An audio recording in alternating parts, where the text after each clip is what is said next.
తెలంగాణ రాజకీయాల వెనుక దాగిన వ్యూహాల కేసీఆర్ పునరాగమనం ఎవరి ఆట? నమస్కారం మిత్రులారా. తెలంగాణ రాజకీయాలు మళ్లీ వేడెక్కుతున్నాయి. కొంతకాలంగా నిశ్శబ్దంగా ఉన్న కేసీఆర్ ఇప్పుడు మళ్లీ ప్రజల్లోకి వస్తానంటున్నారు. కాంగ్రెస్ ప్రభుత్వాన్ని ఎండగడతానంటున్నారు. కాని అసలు ప్రశ్నే ఏమిటంటే, ఇది సహజ రాజకీయ పునరాగమనమా? ఇన్నాళ్లూ ప్రజలకు దూరంగా ఉన్న కేసీఆర్ ఒక్క ప్రెస్ మీట్తో ప్రజల్లో కొన్ని సందేహాలు మొదలయ్యాయి. ఆయన అన్నలటుగానే అసెంబ్లీకి వచ్చాడు. ముఖ్యమంత్రి ఆయనను పలకరించాడు. మరికొందరు పలకరించారు. అసెంబ్లీ రిజిస్టర్లో సంతకం చేశాడు, వెళ్లాడు. అంతేనా? ఆయన వచ్చింది ఎందుకు? వెళ్ళింది ఎందుకు? కనీసం 10 నిమిషాలన్నా కూర్చుని 0 అవర్లో నైనా మాట్లాడి ఉంటే బాగుడేదని ప్రజలు అనుకుంటున్నారు. సభలో తనకు మైక్ ఇవ్వరాని సందేహమా? లేక చాచివేత ధోరణా? ఇందులో కూడా ఏదైనా వ్యూహం ఉందా? లేక ఇదంతా బీజేపీతో జరిగిన లోపాయికారి ఒప్పందంలోని వ్యూహంలో భాగంగా జరుగుతున్న స్క్రిప్టా?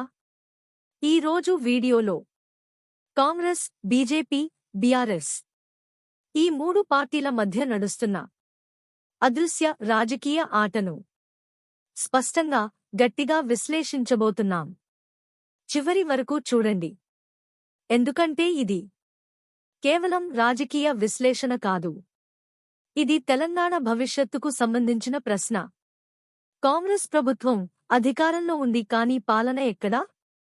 మిత్రులారా, తెలంగాణలో కాంగ్రెస్ ప్రభుత్వం అధికారంలోకి వచ్చి ఇప్పటికే 2 ఏళ్లు పూర్తయ్యాయి.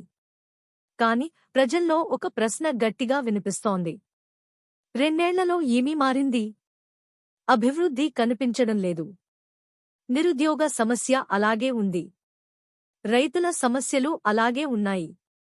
మహిళల భద్రతపై భరోసా లేదు. దానికి బదులు ఏముంది? ప్రకటనలు. గత ప్రభుత్వంపై ఆరోపణలు. కమిషన్ల ప్రకటనలు. ఎన్ని కమిషన్లు వేశాం అంటున్నారు. కాని ఒక్క పెద్ద నేత అరెస్ట్ అయ్యాడా? ఒక్క కేసు తార్కిక ముగింపుకు వచ్చిందా? కాంగ్రెస్ పాలన ప్రజల పాలనగా కాకుండా ప్రతీకార రాజకీయాలుగా మారిందన్న భావన రోజురోజుకీ బలపడుతోంది. ఇదే అసంతృప్తి కాంగ్రెస్కు వ్యతిరేకంగా పెరుగుతోంది. రాష్ట్రంలో బీజేపీ విఫలం కేంద్రానికి అర్థమైందా? ఇప్పుడు రెండో ముఖ్యమైన అంశం. తెలంగాణలో కాంగ్రెస్ను రాజకీయంగా ఎదుర్కొనే బాధ్యత సిద్ధాంతపరంగా బీజేపీదే. కానీ వాస్తవం ఏమిటి? రాష్ట్ర బీజేపీ పూర్తిగా విఫలమైంది. బలమైన నాయకత్వం లేదు. ఒకే మాట లేదు. ఒకే అజెండా లేదు. అంతర్గత తగాదాలు, పోస్ట్ల కోసం పోటీలు, మీడియా ముందు పరస్పర విమర్శలు. ఈ పరిస్థితి కేంద్రానికి కూడా అర్థమైంది. ఇటీవలి పార్లమెంటు సమావేశాల్లో తెలంగాణ బీజేపీ ఎంపీల పనితీరుపై ప్రధాని మోదీ అసంతృప్తి వ్యక్తం చేశారన్న వార్తలు యాదృచ్ఛికం కాదు. అంటే స్పష్టం.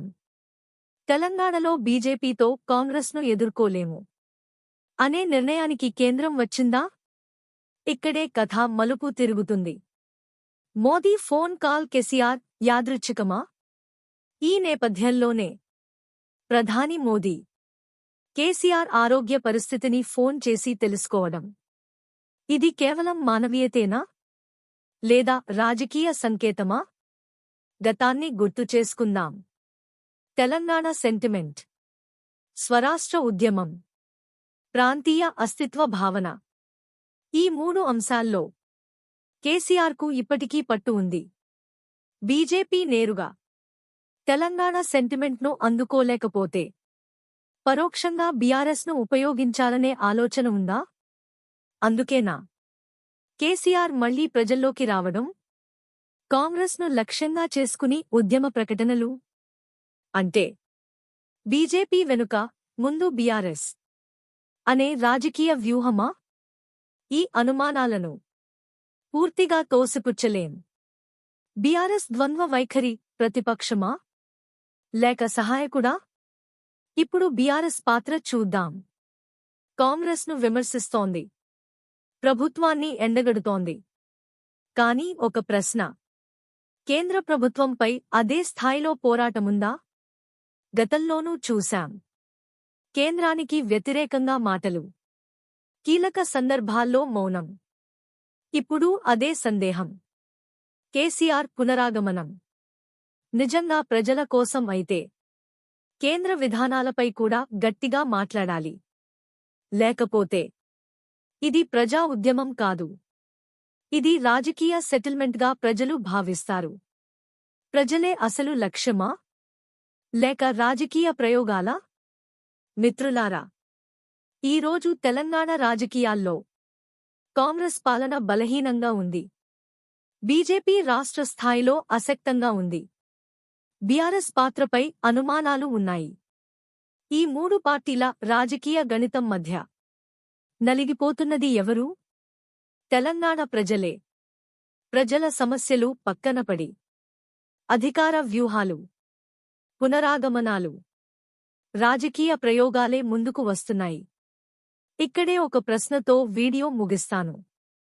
తెలంగాణ రాజకీయాలు ప్రజల చేతుల్లో ఉంటాయా? లేదా కేంద్ర వ్యూహాల చేతుల్లోకి వెళ్తాయా? మీ అభిప్రాయాన్ని కామెంట్స్లో తప్పకుండా రాయండి. వీడియో నచ్చితే లైక్ చేయండి.